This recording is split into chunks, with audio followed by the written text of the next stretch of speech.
Hello everyone, you are watching a segment of the Countdown program from October 2, 2023. Today is Monday. See this and other programs in full on the Patreon resource. I'll talk about the themes of the postscript a little later, but now let's talk about the main topic. Against the backdrop of the visit to Ukraine of the head of European diplomacy, Josep Borrell, the Kremlin cautiously hopes for a gradual winding down of international assistance to Ukraine.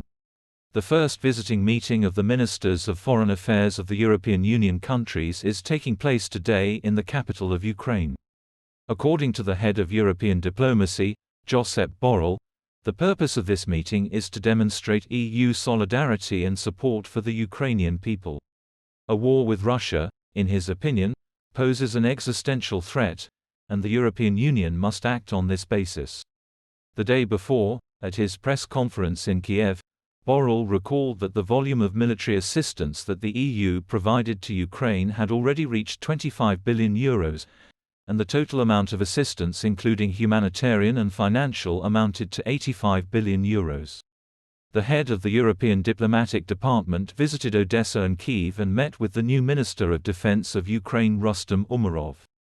This was a meeting to outline priorities with the Minister of Defense, to show him what we're doing, what we could do more of, and also to understand the reason why in some cases our help is not perceived as important as it is, concluded Borrell. Aid to Ukraine will continue to come from the United States, despite the technical pause. President Joe Biden has pledged that the United States will continue to help Ukraine, even though its further military funding was excluded from a last-minute congressional budget stopgap. American Senator Lindsey Graham warned the White House against making erroneous steps with a possible stop to aid to Ukraine. Our biggest mistake since the war on terrorism is the withdrawal of troops from Afghanistan. To Trump and anyone else, if we cut off oxygen to Ukraine, it will be 10 times worse than Afghanistan. There is Taiwan. Stopping funding for Ukraine is a death sentence for Taiwan. Putin will not stop, the senator said. So there is no point in getting inspired by the Kremlin, especially after the elections in Slovakia, where the populists led by ex-Prime Minister Fico, who said that the Slovaks have their own problems, are more important than Ukraine. It is unlikely that we should expect the arrival of a second Orban in Slovakia, which borders Ukraine. Society in Slovakia is heterogeneous. There are also those who are nostalgic for Soviet times, but the majority understands perfectly well that stability in Ukraine can only come with peace, and peace will come only after Russia's defeat in the war. Because victorious Russia openly declares what will happen next.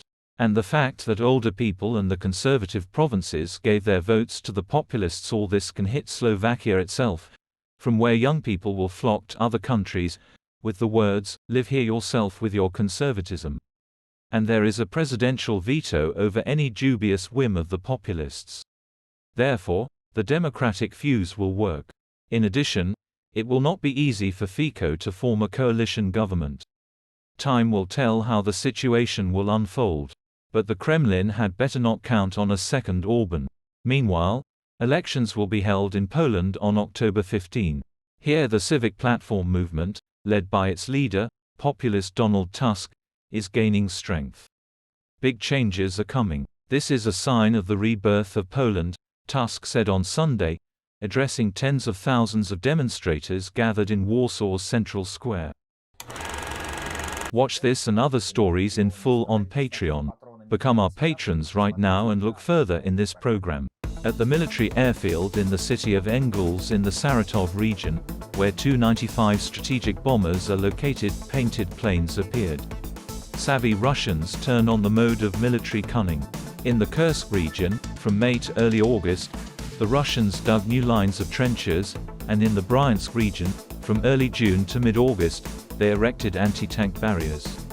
This may indicate preparation for combat operations on the territory of Russia itself. Cave brains Dugin and Markov blamed the Latin alphabet for all the failures. In their opinion, the letters V and Z are the main culprits for the defeats of the Rashists. After all, people don't die for the letter Z. Rightist MP Gennady Semygin was accused of almost Russophobia, and there is a suspicion that, in the person of Semygin, the system is attacking the entire party of Sergei Mironov, whose love for Prigozhin's sledgehammer has not been forgotten. Bulgaria stopped its stupid admiration and officially announced the introduction of a ban on October 3. See the postscript in the program. The Kremlin's revisionist policy includes preparations for a full-scale war with NATO, according to the updated national security concept approved by the Latvian Seimas.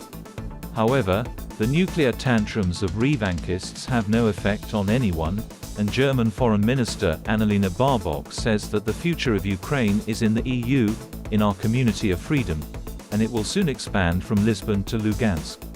Peskov voiced the Kremlin's forecast that fatigue from the war in Ukraine will grow in different countries, including the United States. Moscow's desires are obvious: to exhaust, tire and, quietly, take its toll. VVB. And that is all. View our full programs on the Patreon resource. And thanks to everyone who is becoming our patrons right now. Hugged everyone. See you on Thursday. Glory to Ukraine.